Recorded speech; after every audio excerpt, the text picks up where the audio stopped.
მაგიტო ის შეიძლება რომ გთხოვთ რომ ახლოს აიცა.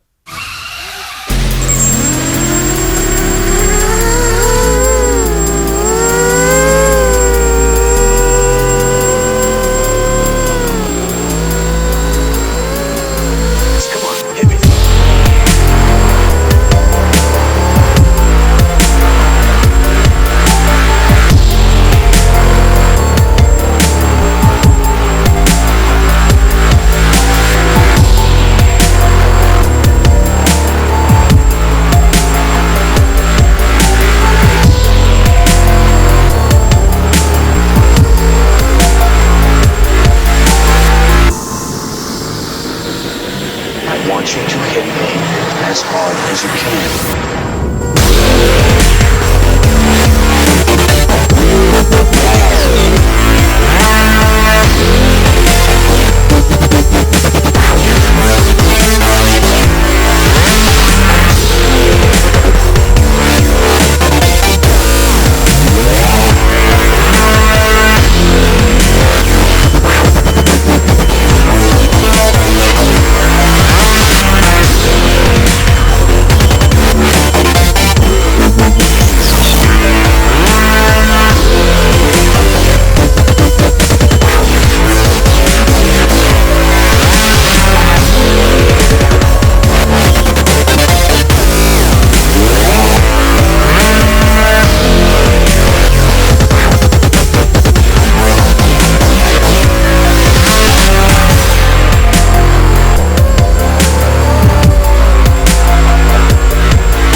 კარგად, ანუ აქ დასვი და მე აღტუნე და დაახეთქე იყო.